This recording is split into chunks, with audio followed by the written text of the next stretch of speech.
Muy buenas noches, amados hermanos y amigos. Me alegra mucho volver a saludarles y damos gracias a Dios por darnos la oportunidad de estar otra vez reunidos aquí a través de este medio electrónico para estudiar el glorioso mensaje de la palabra de Dios. Por lo cual les ruego, mis hermanos y amigos, que dispongan su corazón para recibir el mensaje de la palabra de Dios esta noche. Pero antes de esto, les invito a inclinar el rostro y a orar a nuestro buen Dios para que Él sea guiando y dirigiendo el estudio de su bendita palabra en esta noche. Vamos a orar.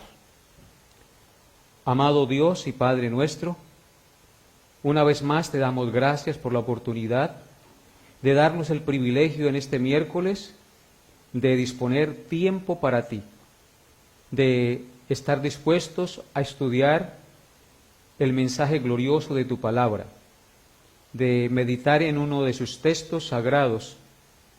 Por eso, Padre, en esta noche te suplicamos que por tu Santo Espíritu abras los ojos de nuestro entendimiento y nos permitas comprender el mensaje glorioso de tu palabra. Te ruego que me guíes, que por tu Santo Espíritu pongas tus palabras en mi boca y que lo que yo enseñe a tu iglesia sea guiado por ti, Santo Espíritu, y tu pueblo sea edificado, exhortado y animado a vivir para tu gloria. Mi buen Dios, también en esta noche queremos darte gracias por todas las cosas que nos das a diario. Te queremos dar gracias, Señor, por las familias de la iglesia, por la provisión que has dado a cada uno de ellos, y te suplicamos, Dios, que le sigas proveyendo en estos tiempos de escasez y de difícil situación que estamos viviendo. Gracias, Señor, porque hasta el día de hoy tú has provisto y no nos has faltado nada. Y estamos seguros, mi buen Señor, que tú seguirás proveyendo el pan para tus hijos, porque tu palabra dice que tú nos das el pan de cada día si nosotros te lo pedimos. Por lo cual, Señor, te bendecimos y te alabamos, porque tú eres nuestro buen Padre, que provees de todo bien y extiendes tu mano generosa para colmar de bendición a todo ser viviente. Gracias, mi buen Dios, también por las pruebas y las dificultades que nos permites vivir, porque por ellas aprendemos a confiar en ti, aprendemos a estar contentos en cualquiera que sea nuestra situación y aprendemos a amarnos los unos a los otros y a entender que la vida no consiste en tener cosas, sino en confiar en ti y en vivir para tu gloria. Gracias, mi buen Dios, por este tiempo, porque tú nos has enseñado muchas cosas, a ser humildes y a depender de ti cada día. Gracias, mi Señor, por las familias que en estos momentos están viendo este programa, esta enseñanza. Te ruego que las edifiques y que les hables a sus corazones y les permitas vivir cada día más en obediencia a tu palabra, Señor. Señor, colocamos este tiempo en tus manos, colocamos nuestro país, nuestra nación Colombia en tus manos, rogándote, Señor, que tú obres conforme a tu misericordia en nuestra nación y no permitas, Padre Santo, que se desboque la maldad, la violencia en nuestro país, sino que siempre haya orden y dé sabiduría a nuestros gobernantes para tomar sabias decisiones que vayan en bien de toda la nación. Te encomendamos pues nuestro país en tus manos y oramos por nuestros gobernantes para que tú los guíes y les des paz, sabiduría para poder guiar nuestro país. En Cristo Jesús te lo pedimos con acción de gracias. Amén y amén. Seguimos adelante con nuestro estudio expositivo de la primera carta del apóstol Pablo a los Corintios. Recuerden que estamos estudiando el capítulo 4. De este capítulo 4 ya hemos estudiado los primeros 17 versículos, por lo cual hoy vamos a estudiar los versículos 18 al 21. Abran sus Biblias en Primera de Corintios, capítulo 4, 18 al 21. Y vamos a leer la palabra de Dios. Dice así: mas algunos están envanecidos, como si yo nunca hubiese de ir a vosotros. Pero iré pronto a vosotros, si el Señor quiere, y conoceré no las palabras, sino el poder de los que andan envanecidos. Porque el reino de Dios no consiste en palabras, sino en poder. ¿Qué queréis? ¿Iré a vosotros con vara o con amor y espíritu de mansedumbre? Amén. Este pues será el pasaje en el cual vamos a meditar en esta noche. Por lo tanto, yo he titulado la enseñanza o la predicación en esta noche: el reino de Dios no consiste en palabras. El reino de Dios no consiste en palabras. Vamos pues a iniciar nuestra meditación observando el versículo 18. Dice Pablo: mas algunos están envanecidos, como si yo nunca hubiese de ir a vosotros, dice el apóstol. Pablo les comunica a los hermanos de la iglesia de los Corintios que aunque él no está presente, él va a regresar, porque él no ha abandonado la iglesia que fundó. En consecuencia, vuelve a hablarles del envanecimiento o del orgullo que mostraban algunos hermanos de la iglesia de los Corintios. Estos hermanos se estaban envaneciendo o enorgulleciendo unos contra otros, lo que nos indica que al parecer este era un pecado que estaba tomando fuerza en la congregación, del cual no se habían arrepentido, y Pablo quería ir a corregir esto que estaba sucediendo allá en la iglesia. Esta arrogancia o envanecimiento de los hermanos no solo se mostraba en un espíritu que dividía la iglesia, sino también en la falta de respeto hacia el apóstol Pablo por parte de muchos hermanos, que no valoraban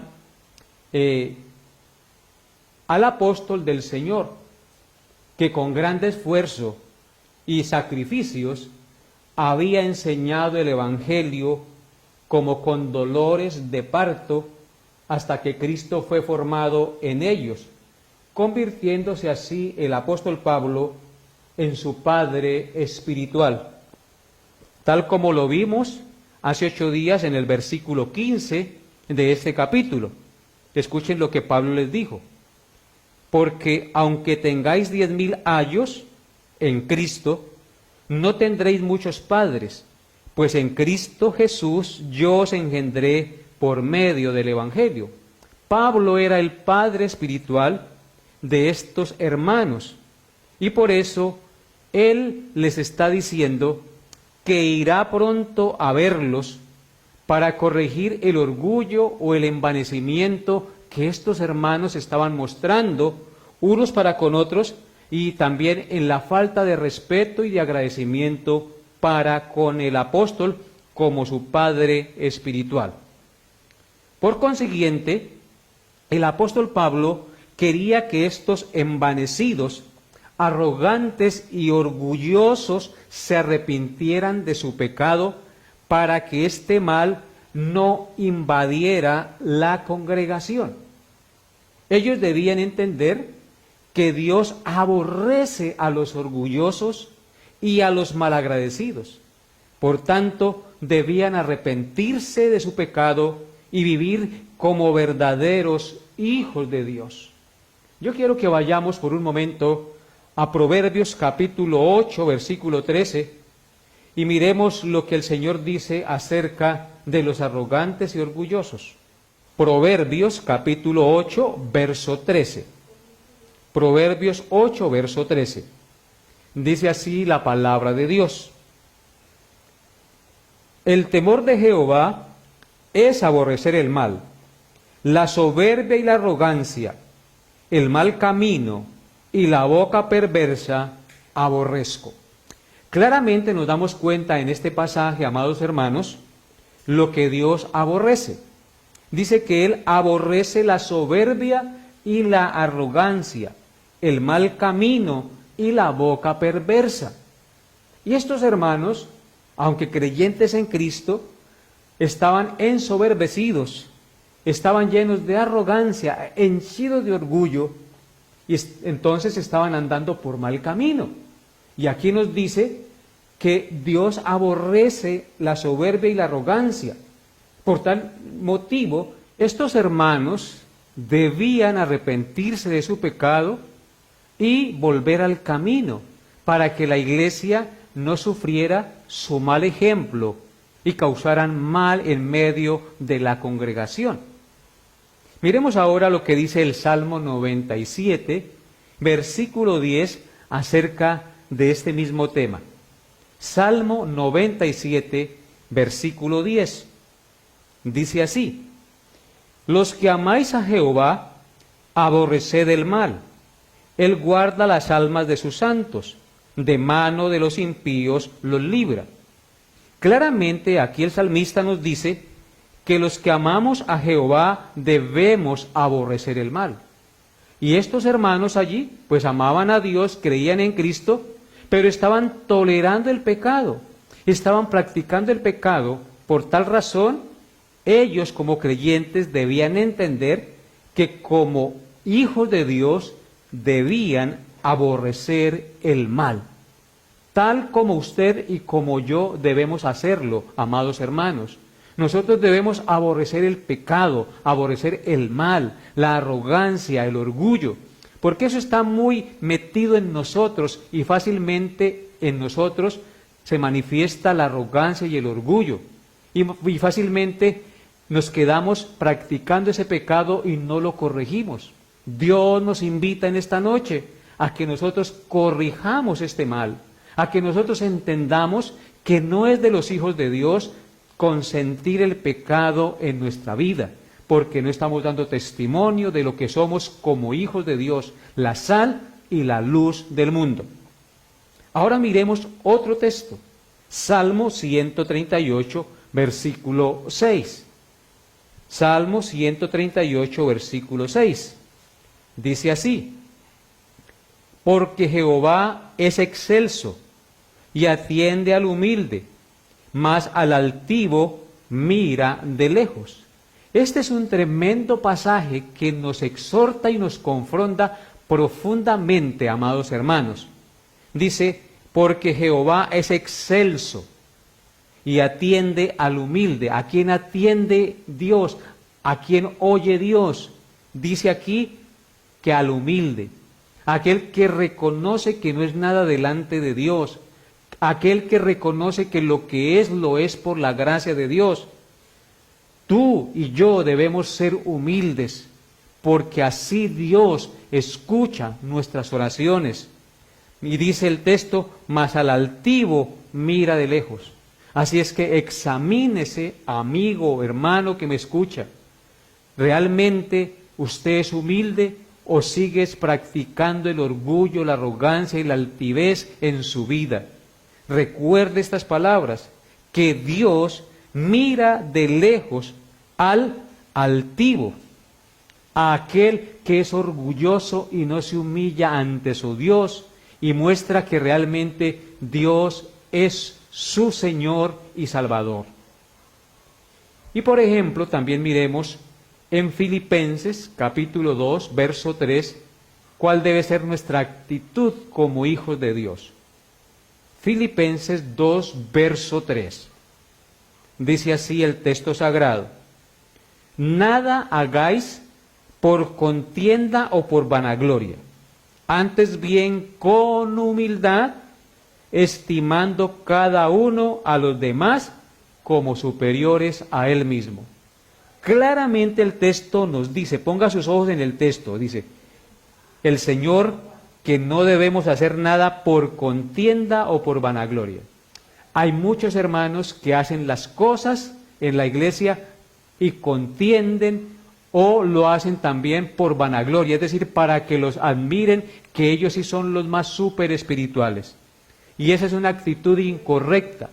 Y solo usted y Dios saben si realmente no están haciendo las cosas para vanagloria. Porque dice el texto que nada debemos hacer por contienda o por vanagloria. Antes bien, debemos estimar con humildad cada uno a los demás como superiores a nosotros mismos.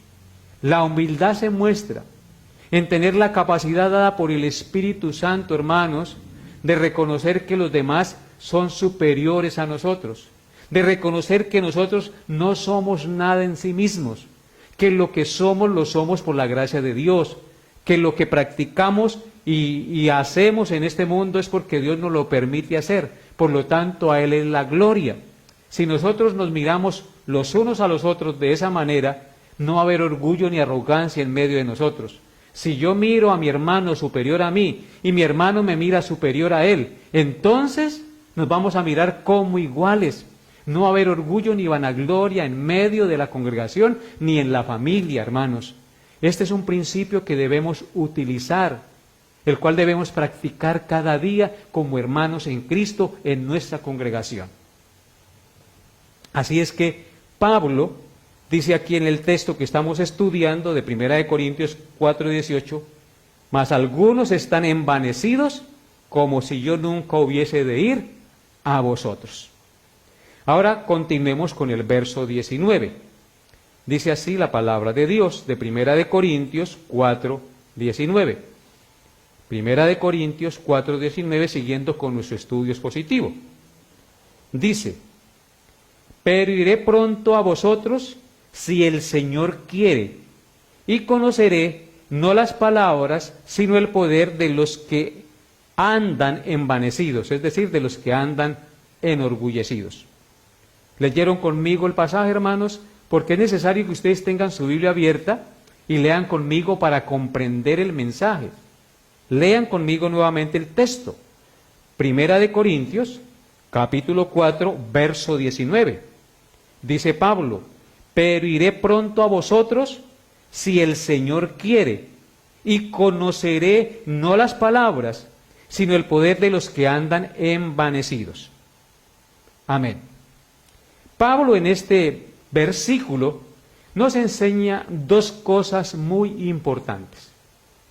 La primera cosa que nos enseña es que él quiere regresar pronto a los corintios y como apóstol y fundador y padre espiritual de esta iglesia, poner en orden las cosas que estaban pasando y conocer y confrontar al supuesto o a los supuestos que decían tener poder en las palabras que decían, de los que andaban envanecidos o henchidos de orgullo en la iglesia. Pablo, con valentía, entonces, y con sabiduría cristiana, quería regresar para confrontarlos con su pecado. En otras palabras, Pablo quería regresar para poner en disciplina en la iglesia a todos aquellos que estaban andando mal, porque las cosas no estaban andando bien en la iglesia, estaban envanecidos y andando por caminos equivocados. Y Pablo entonces quería regresar para poner orden en la congregación. Y la segunda cosa que nos enseña Pablo en el pasaje que hemos leído es que todo plan y todo proyecto para el futuro tiene que ser sujeto a la santa y soberana voluntad de Dios. Noten lo que dice el texto, observen lo que dice Pablo en el pasaje. Pero iré pronto a veros si el Señor quiere. ¿Qué dice Pablo? Iré pronto a verlos si el Señor quiere. Mis amados hermanos, este principio, si el Señor quiere, debe ser fundamental en nuestra vida para los planes y las decisiones que tomemos cada día. Debemos entender, como Pablo, que nosotros no tenemos el control ni del presente ni del futuro. Eso está en las manos y en la voluntad de Dios.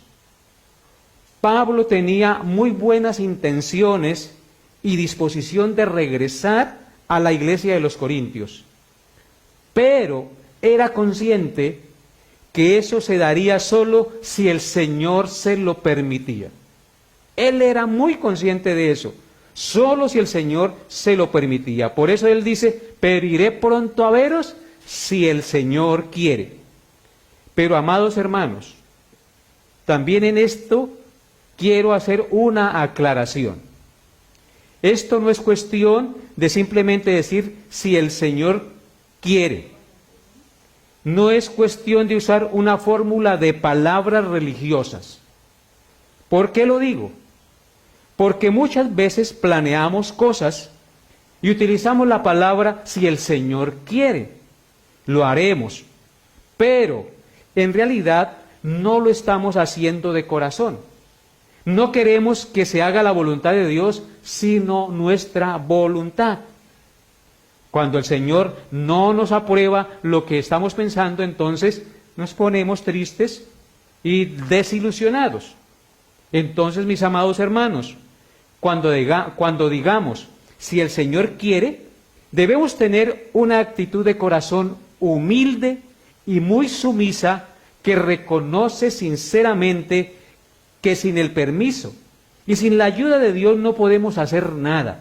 Por tanto, debemos estar dispuestos a aceptar de corazón, sin entristecernos, cuando Él no permita que hagamos lo que hemos planeado. Por tanto, decir si el Señor quiere es reconocer que el Dios omnisciente sabe mejor que nosotros lo que es bueno para nuestro futuro. Es reconocer de corazón que la voluntad de Dios está sobre nuestra voluntad, amados hermanos.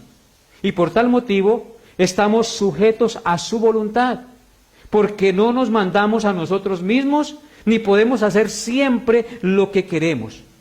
Todo está sujeto a la santa y soberana voluntad de Dios. Por eso, junto con el apóstol Pablo, debemos decir siempre de corazón, si el Señor quiere, en todo lo que planeemos hacer. Vaya conmigo a Romanos capítulo 1, versículo 10. Romanos capítulo 1, versículo 10, y miremos que esto era lo que siempre hacía el apóstol Pablo, porque él reconocía la soberanía de Dios por encima de todas las cosas. Dice así la palabra de Dios: rogando que de alguna manera tenga al fin, por la voluntad de Dios, un próspero viaje para ir a vosotros. Notemos aquí que el apóstol Pablo pensaba ir a Roma a visitar a los hermanos, pero él dice que ha rogado a Dios que de alguna manera tenga al fin, por la voluntad de Dios, un próspero viaje para ir a vosotros. Esto nos indica que muchas veces el apóstol Pablo había planeado ir a Roma, pero no había podido, porque dice en el verso 10, rogando que de alguna manera tenga al fin, lo que indica que había planeado muchas veces ir a Roma, pero no había podido ir. Dice, por la voluntad de Dios, que de alguna manera tenga al fin, por la voluntad de Dios, un próspero viaje para ir a vosotros. O sea que esa era la costumbre que Pablo tenía antes de hacer cualquier viaje o realizar cualquier cosa. Él ponía siempre la soberana voluntad de Dios por encima de sus propios planes, aunque esos planes fueran en pro de la obra de Dios. Eso es lo más importante. Aunque Pablo sabía que ir a Roma era a predicar la palabra de Dios y a llevar el evangelio, aún así, si el Señor quería, lo enviaría. Si no, no lo dejaría ir. Y esto nos enseña una gran lección a nosotros. Muchas veces podemos tener muy buenas intenciones de hacer cosas para Dios, pero hay veces que el Señor no nos lo permite hacer. Y solo está en la potestad de Dios ese plan. Así es que con humildad y con corazón sincero debemos reconocer ante nuestro Dios que es por su voluntad que se hacen las cosas. Por eso aquí en el texto que estamos considerando dice, en el verso 19, pero iré pronto a veros si el Señor quiere. Y noten lo que dice Santiago capítulo 4, versículos 13 al 14. Santiago capítulo 4, versículos 13 al 14. Dice así la palabra de Dios. Lea conmigo, mi amado hermano. Vamos ahora, dice Santiago, los que decís, hoy y mañana iremos a tal ciudad, y estaremos allá un año, y traficaremos y ganaremos, cuando no sabéis lo que será mañana. Porque ¿qué es vuestra vida? Ciertamente neblina que se aparece por un poco de tiempo y luego se desvanece. El verso 15 dice, en lugar de lo cual deberéis decir, si el Señor quiere viviremos y haremos esto o aquello. El apóstol Santiago, nuevamente aquí, al igual que el apóstol Pablo, está poniendo por sobre sus planes y nos está aconsejando a todos que por sobre nuestros planes debemos siempre poner la santa y soberana voluntad de Dios. Esto no quiere decir que no planeemos hacer cosas. Esto quiere decir que todo lo que planeemos hacer, debemos hacerlo por la voluntad de Dios, con el permiso de Dios, invocando su permiso y pidiendo a Dios que si Él quiere nos lo permite hacer, o si no, que no se haga conforme a nuestra voluntad, sino según su voluntad. Es muy importante lo que dice aquí el apóstol Santiago. Vamos ahora, los que decís hoy y mañana, iremos a tal ciudad, y estaremos allá un año, y traficaremos y ganaremos. Estaban haciendo planes, y muchas personas hacen planes para realizar las cosas, cuando no sabéis lo que será mañana. Nosotros no sabemos qué pasará mañana. Podemos hacer muchos planes, pero no sabemos qué va a pasar mañana, qué va a pasar en 8 días, qué va a pasar en un mes. Las cosas pueden cambiar y lo que hemos planeado no nos va a salir. Entonces, no sabemos lo que será mañana. Porque ¿qué es vuestra vida? Dice el apóstol Santiago, haciendo una pregunta. Ciertamente es neblina que se aparece por un poco de tiempo y luego se desvanece. Nuestra vida es fútil, es pasajera como la neblina. Nosotros hacemos planes, pero no sabemos si mañana vamos a amanecer vivos para realizarlos. Todo está en la santa y soberana voluntad de Dios. Por lo cual, en lugar de decir vamos a tal lugar y hagamos esto de manera arrogante y sin tener en cuenta a Dios, debemos decir, si el Señor quiere, iré a tal lugar y haré esto y haré aquello. Esa es la actitud correcta de humildad y de sumisión a la santa y soberana voluntad de nuestro Creador. Y cuando Pablo dice en el texto que cuando él vaya a verlos, conocerán no solo las palabras, sino el poder de los que andan envanecidos, quiere decir que va a ir para ver si estos líderes en realidad han sido dotados del poder del Espíritu Santo para dar testimonio y promover la causa de Cristo en la iglesia, o si son solamente palabras y orgullo nada más lo que estos hermanos están mostrando. Miremos otro texto que nos habla acerca de esto que Pablo hace poniendo las cosas bajo la soberana voluntad de Dios. Proverbios 27, versículo 1. Proverbios 27, versículo 1. Dice así la palabra de Dios. No te jactes del día de mañana, porque no sabes qué dará de sí el día. Aquí el proverbista nos dice nuevamente que no nos debemos jactar del día de mañana, porque no sabemos qué nos dará el día de mañana. Eso está en la santa y soberana voluntad de Dios. Solo Dios conoce el futuro. Solo Dios sabe lo que va a pasar mañana porque Él mismo ha decretado lo que sucederá mañana. Por eso no debemos jactarnos humanamente del día de mañana, diciendo es que mañana hago y mañana voy y mañana deshago. No, no debemos hacer eso, porque no sabemos qué dará de sí el día. Solo lo sabe nuestro Dios y nuestro Señor. Y en Proverbios capítulo 16, verso 9, el proverbista escribió: Proverbios 16:9. El corazón del hombre piensa su camino, mas Jehová endereza sus pasos. Claramente aquí el proverbista nos dice que uno piensa hacer muchas cosas, pero solo Dios endereza nuestros pasos para que llevemos a cabo solo lo que Él quiere que realicemos. Así es que claramente las Escrituras nos exhortan y nos animan a no vivir de manera arrogante, sino a ser humildes y a reconocer que el futuro y nuestros planes están en las manos de Dios y bajo su tutela y bajo su soberanía debemos ponernos con humildad cada día en todo lo que hagamos. Y cuando el versículo 19 dice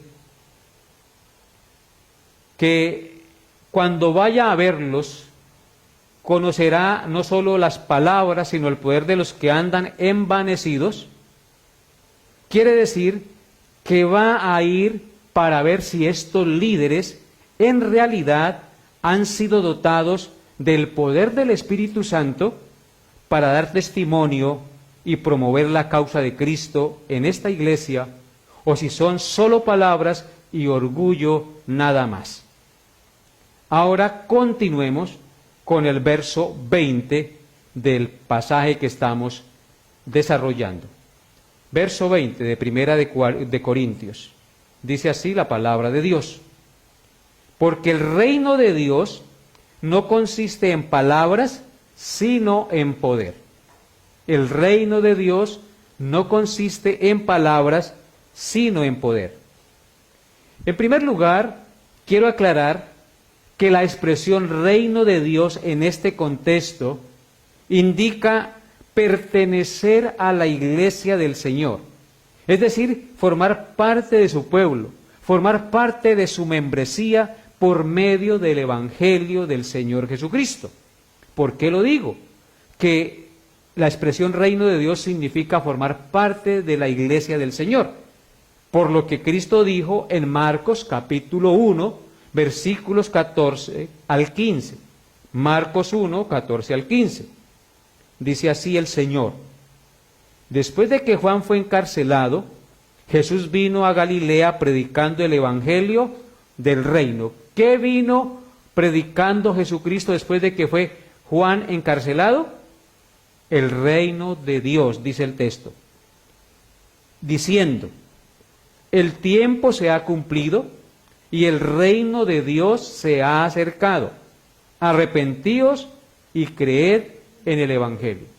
Así es que claramente nos damos cuenta aquí que el reino de Dios es Jesucristo. Él es el rey del reino de Dios. Por eso, Él cuando vino a esta tierra dijo: el reino de Dios se ha acercado. El tiempo se ha cumplido. ¿Cuál tiempo? El tiempo de venir a dar su vida en rescate por la iglesia. Y el reino de Dios se ha acercado. Dios mismo se acercó a nosotros. El Emanuel, el Dios con nosotros, se ha acercado. Por tanto, como Cristo se ha acercado a los hombres, dice: arrepentíos y creed en el Evangelio. Así es que todo aquel que cree en Cristo y se arrepiente de sus pecados, viene a formar parte del reino de Dios, es decir, de la iglesia del Señor, del pueblo del Señor. Por eso nosotros entendemos este contexto aquí del verso 20, cuando Pablo dice: porque el reino de Dios no consiste en palabras, sino en poder. Entendemos que hace referencia a todos aquellos que forman parte de la iglesia del Señor. Es decir, que forman parte del pueblo del Dios Todopoderoso que envió a su Hijo a esta tierra a morir por ellos. Entonces, teniendo en cuenta esto que les acabo de decir en este verso, Pablo les está diciendo que pertenecer al reino de Dios, o ser cristianos, o ser parte de la iglesia, no son simplemente palabras, sino poder del Espíritu Santo para obrar la voluntad de Dios en el mundo y en la congregación del Señor. Esto indica que el alarde que estaban haciendo con sus palabras estos hermanos en Corinto debía ser demostrado con una santidad de vida, con humildad, con paciencia, con mansedumbre, con amor, con servicio desinteresado y sin orgullo en la obra de Dios. En otras palabras, el fruto del Espíritu Santo debía manifestarse en sus vidas. Por eso, cuando alardeamos de que somos cristianos, de que tenemos el Espíritu Santo, eso debe ser demostrado con palabras. Por eso la enseñanza de hoy lleva por título: el reino de Dios no consiste en palabras solamente. Si nosotros pertenecemos al reino de Dios y solamente hablamos y nuestra vida no evidencia con hechos de que realmente somos hijos de Dios, lo que estamos haciendo es solo alarde, solo palabras, y estamos mintiéndonos a nosotros mismos y aparentando algo que no somos. Como cristianos, entonces debemos mostrar en nuestra vida santidad, humildad, paciencia, mansedumbre, amor, servicio desinteresado en la obra de Dios. En otras palabras, como les dije ahorita, en nosotros los creyentes debe manifestarse el fruto del Espíritu Santo, el cual es amor, gozo, paz, paciencia, bondad, benignidad, bondad, fe, mansedumbre, templanza. Contra tales cosas no hay ley. Noten lo que dice Romanos, capítulo 14, versículo 17. Romanos 14, verso 17, acerca de este mismo tema. Dice así la palabra de Dios: porque el reino de Dios no es comida ni bebida, sino justicia, paz y gozo en el Espíritu Santo. Es clave este pasaje también, hermanos, porque Pablo dice aquí que el reino de Dios, es decir, pertenecer a la iglesia del Señor, formar parte de su pueblo, de su linaje, de su reino, no es comida ni bebida, sino justicia, paz y gozo en el Espíritu Santo. Hay muchos hermanos que hacen mucho énfasis en la comida, y está bien tener en cuenta lo que comemos para cuidar nuestro cuerpo, pero si nos vamos a un extremo, estamos poniendo la confianza en la comida y haciendo cosas meramente temporales y pasajeras. El texto aquí nos dice que el reino de Dios no consiste en comida ni en bebida. ¿Qué como, qué no como? Tengamos cuidado de lo que comemos, seamos responsables, pero en eso no consiste el reino de Dios, en eso no consiste ser cristianos. El reino de Dios o ser cristianos consiste ¿en qué cosa?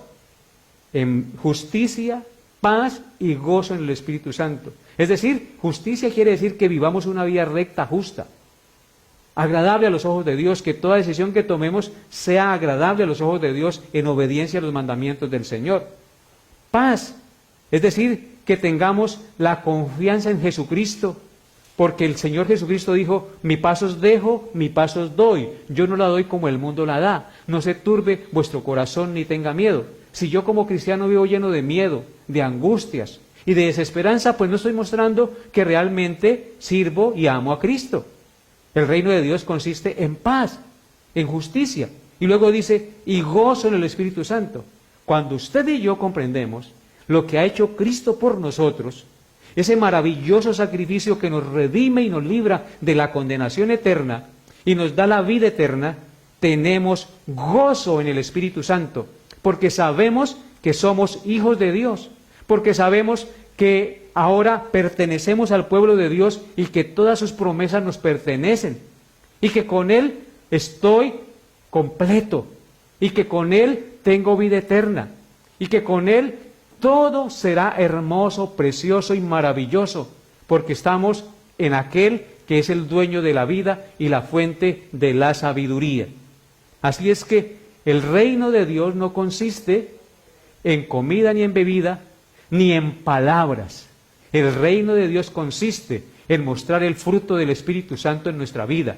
El reino de Dios consiste en entender que no son cosas secundarias las que deben prevalecer en nuestra vida, sino lo esencial, la justicia, la paz, el gozo, la obediencia, es lo que al Señor le agrada. Por eso el Señor dijo, ¿por qué me llamáis Señor, Señor, y no hacéis lo que yo os mando? Así es que, si yo amo al Señor, guardo los mandamientos. Si yo pertenezco a la familia de Dios, a la iglesia, al reino de Dios, guardo los mandamientos. En eso consiste el reino de Dios. Pero parece que estos hermanos en la iglesia de los Corintios estaban olvidando de eso y estaban solamente hablando, alardeando, enorgulleciéndose, pero sus vidas no demostraban que realmente eran miembros de la familia de Dios y tenían el Santo Espíritu en sus vidas. Y en Primera de Tesalonicenses capítulo 1, versículos 5 al 9, dice lo siguiente, acerca de este mismo tema. Primera de Tesalonicenses 1, versículos 5 al 9. Dice así el texto sagrado. Pues nuestro evangelio no llegó a vosotros en palabra solamente, sino también en poder, en el Espíritu Santo y en plena certidumbre, como bien sabéis, cuáles fuimos entre vosotros por amor de vosotros.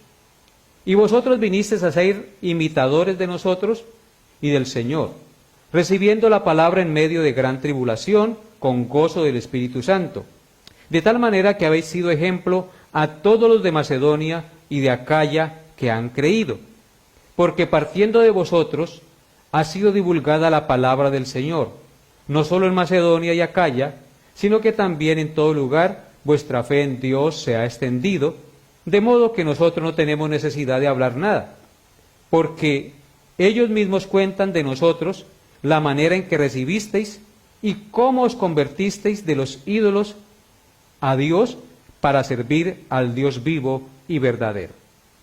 Este pasaje es muy significativo porque nos muestra que cuando Pablo llegó allí a esta iglesia, no fue con palabras solamente, sino con poder del Espíritu Santo y en plena certidumbre de fe, como ellos lo vieron cuando él estuvo allá entre ellos.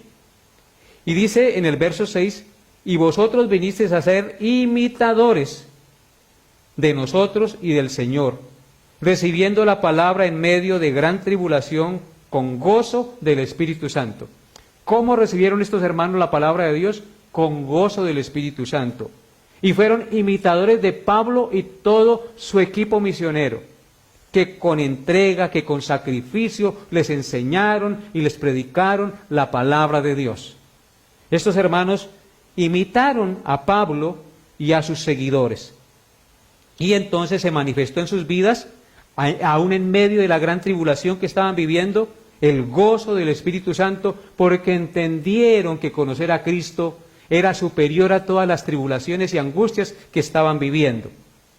Verso 7. De tal manera que habéis sido ejemplo a todos los de Macedonia y Acaya que han creído. Estos hermanos se convirtieron a la vez en ejemplo de otros hermanos. Y esos otros hermanos los imitaron a ellos. En eso consiste el reino de Dios. En eso consiste ser miembros de la iglesia.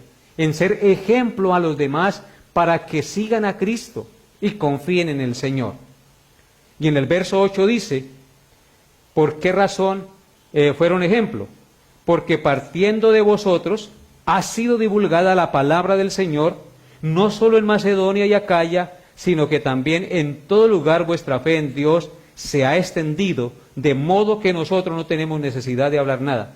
En otras palabras, estos hermanos comenzaron a evangelizar y a predicar a Cristo con palabras y ejemplo por todos los lugares, y Pablo y sus colaboradores no tenían que hablar nada, porque ya ellos estaban cumpliendo la labor evangelística en esa región. Ese es el ejemplo, eso es ser miembros del reino de Dios, ese es el poder de Dios que nos da la capacidad de ser testigos, de ser testimonio donde quiera vayamos. Porque ellos mismos, dice ahí, dan cuenta de nosotros o cuentan de nosotros la manera en que nos recibisteis y cómo os convertisteis de los ídolos a Dios para servir al Dios vivo y verdadero.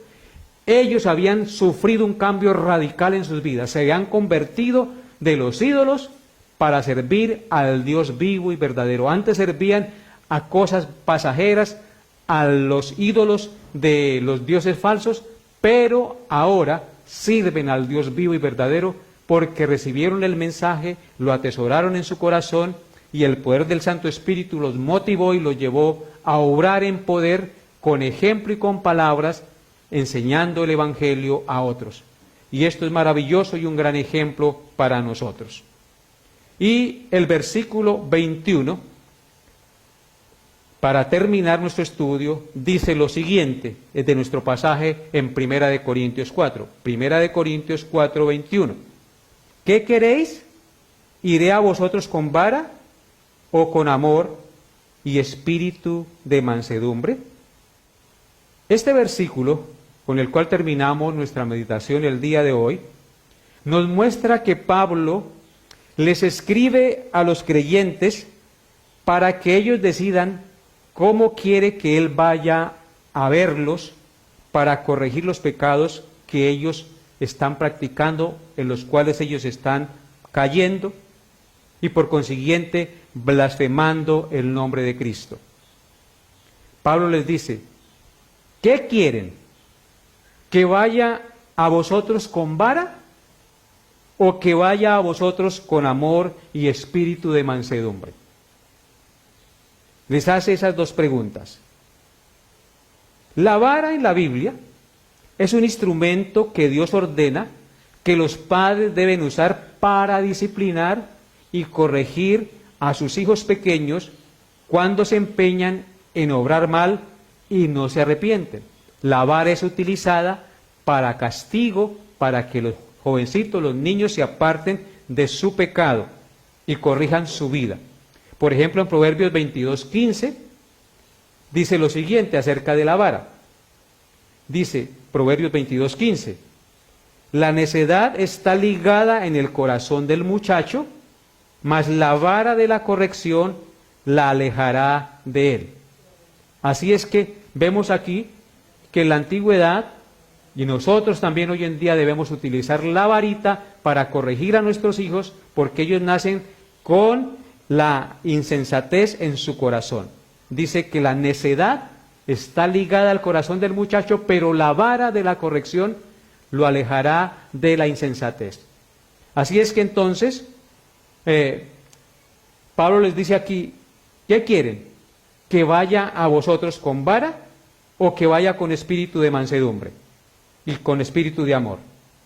Desde luego que Pablo no está diciendo que cuando él vaya literalmente les va a castigar con vara.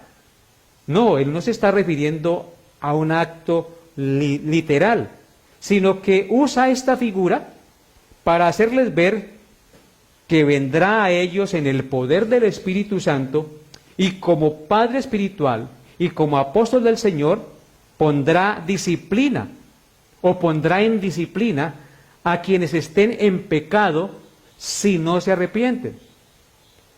Esa disciplina podía ser sacándolos de los ministerios, no dejándoles participar en los ministerios, o expulsarlos de la congregación de manera pública si después de las amonestaciones requeridas no se arrepentían y seguían empeñados en pecar.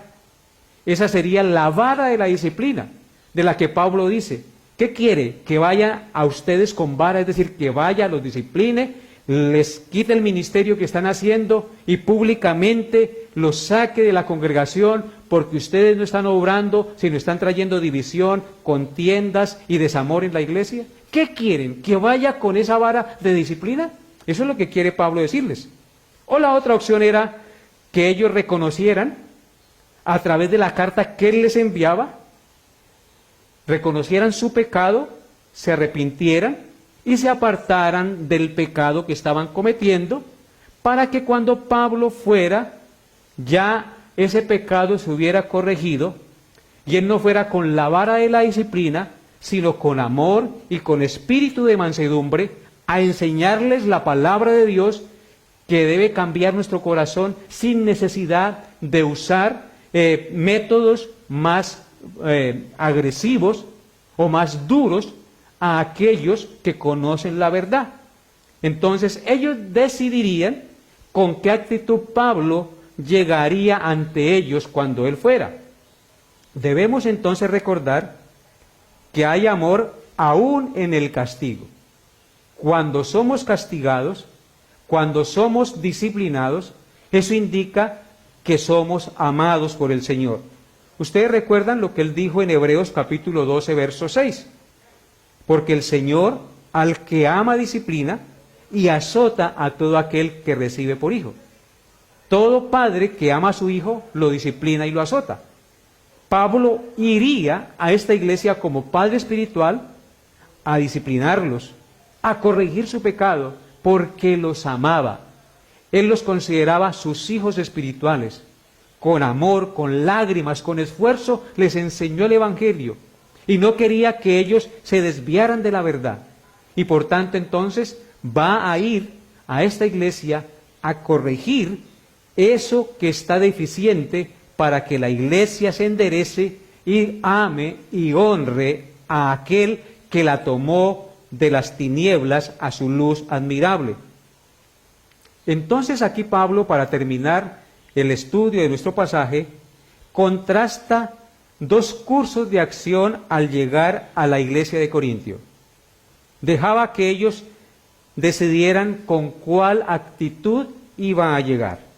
Por una parte, con el castigo que merece la mala conducta, o por otra, con el amor y espíritu de mansedumbre que prevalece cuando hay corrección y obediencia. ¿Qué preferiría usted, amado hermano? ¿Obedecer a Dios sin necesidad de que Él le castigue? ¿Sin necesidad de que Él le pase por una situación dura y difícil? Lamentablemente muchos hermanos, conociendo la voluntad de Dios, siguen empeñados en pecar y no corrigen su mal proceder. Yo pienso, mis amados hermanos, que el Señor nos está hablando en esta noche de una manera franca, sincera, para que usted y yo optemos por obedecer los mandatos de la palabra de Dios. Porque obedeciendo los mandatos de la palabra de Dios no somos sometidos a situaciones difíciles, porque obedeciendo la palabra de Dios mostramos que somos hijos obedientes.